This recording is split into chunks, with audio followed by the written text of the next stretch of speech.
If my left brain mentality and knowledge of computer programming aided my ability to grasp anomalous, independent yet interwoven universes, then it certainly impeded my ability to understand magic. The problem arose with my conception of a command. In computer programming, commands are sent to the computer in a very formalized way. Computer programming languages are extremely structured and inflexible. Another roadblock to understanding magic, which sprang up because of my computer nerd dispositions, was regarding the parameter of faith. In computer land, countless times have I succeeded brilliantly in solving a problem by a series of random, trial and error potshots that I was sure won't work. And, as if it were part of the ritual, I didn't fail to utter that suspicion aloud either. In most cases, "this won't work" was followed shortly by, "did that just work?" But in magic, absolute faith is necessary. Rule number 1, faith. Like every other path of spiritual development, magic requires faith. Without belief and focus, you and your spells are sure to fail. Surely, this is an aspect of the occult that has kept the merely curious at bay. But there was something else about magic that violated and troubled my computer-like mind. Magic's arbitrary nature. While reviewing medieval grimoires, one is struck by the countless strange requirements for a given spell. You have to say these incantations at this time of year, facing that direction. A modern aspirant to the magical arts will find himself saying things like, "the testicle of a wild bull? Where the hell am I gonna get that?" Oh, but don't forget that you have to cut that bull's balls off at midnight, and only in February, or that spell is a big no-go. This may sound like an absurd exaggeration, unworthy of being included in an objective analysis of magic, but this is exactly the kind of stuff one finds while perusing texts about magic written greater than a century ago. One can hardly exaggerate magic's arbitrary, comical, and often contradictory nature. Surely another aspect of the occult that has kept the merely curious at bay. Traces of this truth can be found in popular culture, where you have the witch reading off a list of arbitrary herbs and arbitrary body parts of arbitrary animals and throwing them into a stirring cauldron on arbitrary nights of the year.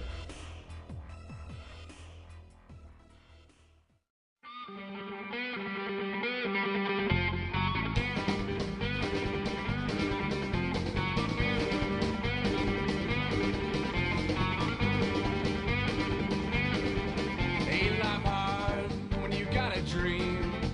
Standing there, what does it mean? What's coming around, what's going down? Gonna put it out there for you and me. Spinning wheels, round and round. Spinning wheels go round. Spinning wheels, round and round. Keep you moving on down. Spinning wheels, round and round. Spinning wheels, round and round.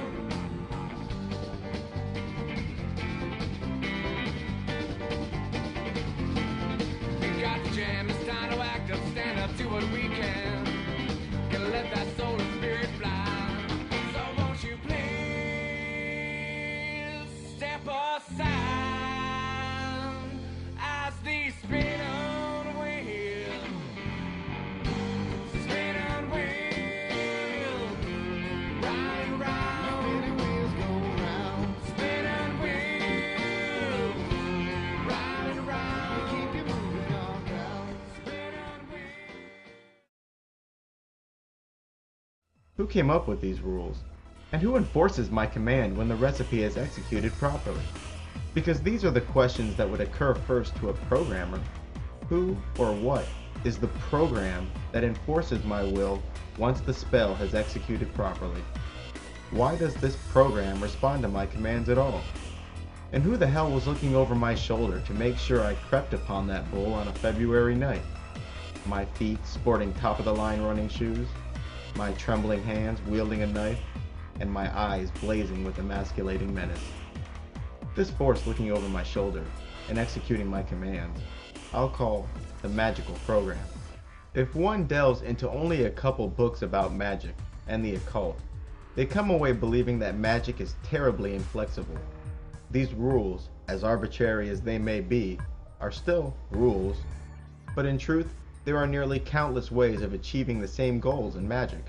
Unlike computer land, there are many efficient ways to send the same command to the magical program. The first indication of this fact lies in the many languages used by magicians all over the world to accomplish the same goals or contact the same entities. As I stated in The Name Game, the same entities have gone by many names in different eras and locations. In a ritual intended to conjure a particular entity, the name of choice would be uttered aloud. But you would think that when the rules of magic were etched into the universe, that a single verbal language would be the official language of the magical program. But rather, it appears that the magical program speaks all languages. Even if you locked yourself in a room with a magic 8-ball and created a whole new language based on its answers, rituals done in that language will still succeed. And if they didn't, it was probably because your brain doesn't have the deep ties and imagery to the words of your newly created language. Although magicians admit that some verbal and written languages have inherent power, in reality, any will do. Those languages which magicians claim have occult virtues are many old and dead tongues, like Hebrew, Chaldean, etc. Many good magicians suggest that although using unfamiliar languages and rituals will achieve the same result, it is unadvisable to do so. They advise that you use your mother tongue so that you know exactly what you're asking for. Embedded in this tip lies a truth. Use your mother tongue, whichever it may be. It appears that the magical program speaks every language, even the noble tongue of 8-ball. But there is indeed a method to the madness. Magicians will incorporate foreign languages, or alternate names, into their spellings and writings to hide the true meaning from the profane in the case that they are discovered. Symbols constitute the other method by which they guard their secrets. The quote-unquote profane are those unilluminated by magic. Magicians are accustomed to living a secretive life, and for more than one reason. The first reason for all the cloak and dagger is the persecutions magicians have suffered at the hands of everyone from organized religion all the way down to small-town lynch mobs. Men of science have also suffered similar fates. The second reason for all the secrecy is based on the simple principle that knowledge is power. Put simply, the less you know, the mightier their power is. Sadly, many magicians go to great lengths to promote atheism and disbelief in the paranormal. A world full of disbelievers is a playground for the magicians. The third reason for all the misdirection is fear, from knowing that the bad magicians will kill them. Even the most well-meaning, God-fearing, and benevolent magicians of this age and ages past regarded the profane as inferior and unworthy of these secrets. And a part of me is inclined to agree. The average man whittles his life away watching mind-numbing TV and buying crap they don't need, while the answers to some of the universe's deepest truths were only a couple mouse clicks away, and usually free. Even legendary magicians like Amberlin, who was more white sheets than any preacher you'll ever meet, regarded the common man as unworthy. So even though I agree with their reasoning, as your author and humble narrator, I'm sure it's quite obvious that I agree, just not enough. I believe in disclosure, because the facts that these magicians know about the world does affect the average man every day. One example of many, magicians know that many cases of mental disorders are not psychological, but spiritual.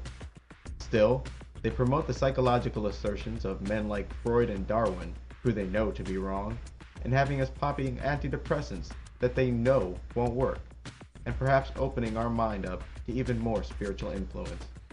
Is it any wonder that, almost comically, depression, psychotic episodes, and suicide are side effects of antidepressant and antipsychotic medications? It's been said that humans were once telepathic and could communicate to each other, and even animals, using only their mind. Let's assume, hypothetically, that that's correct.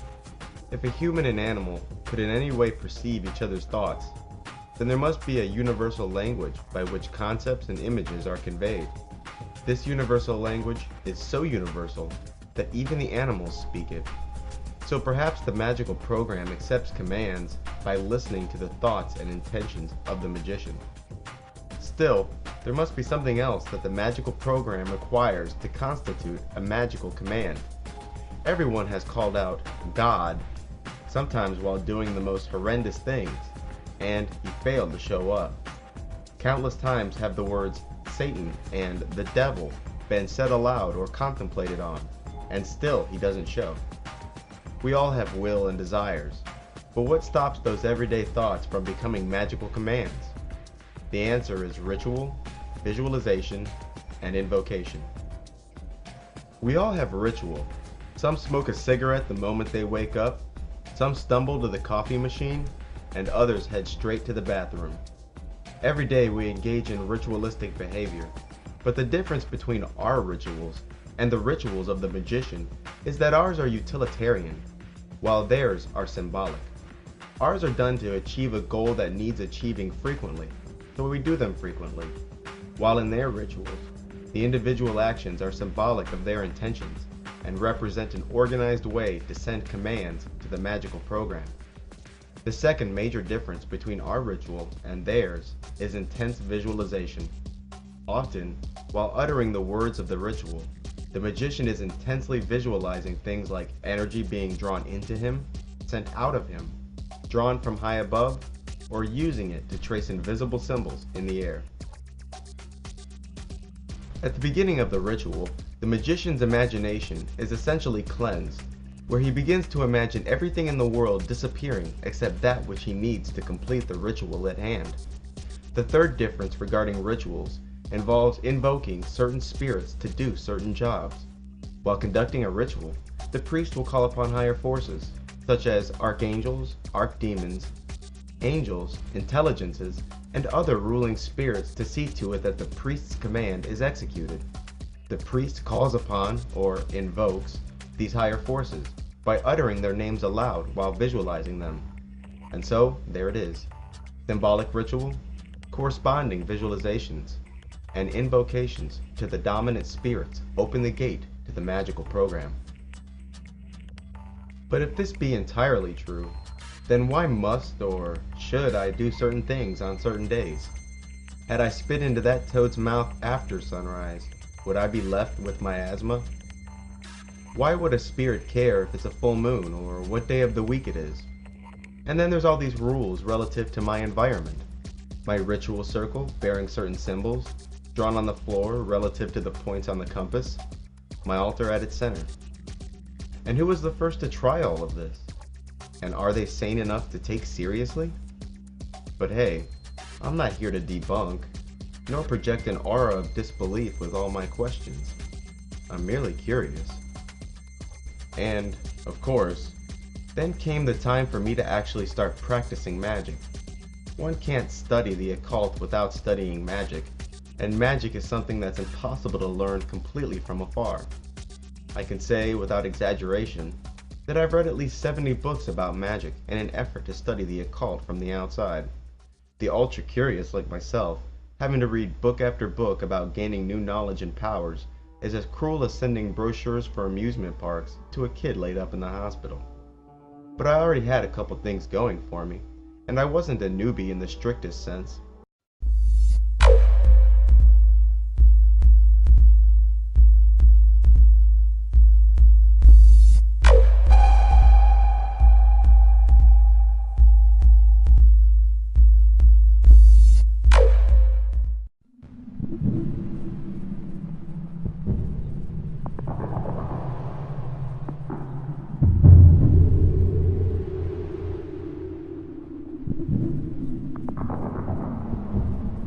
Requirements for a given spell. You have to say these incantations at this time of year, facing that direction. A modern aspirant to the magical arts will find himself saying things like, the testicle of a wild bull, where the hell am I gonna get that? Oh, but don't forget that you have to cut that bull's balls off at midnight, and only in February, or that spell is a big no-go. This may sound like an absurd exaggeration, unworthy of being in magic, which sprang up because of my computer nerd dispositions, was regarding the parameter of faith.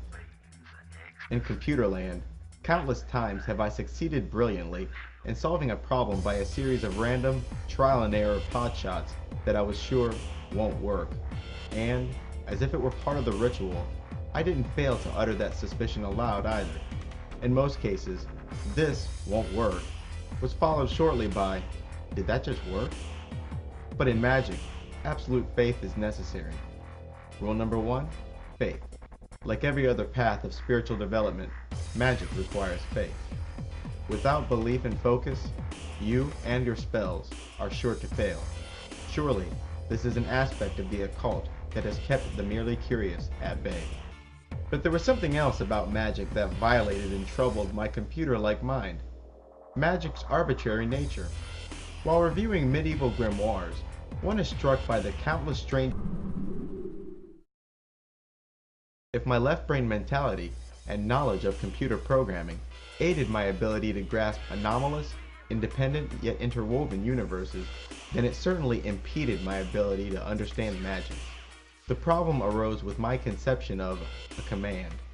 In computer programming, commands are sent to the computer in a very formalized way. Computer programming languages are extremely structured and inflexible. Another roadblock to understand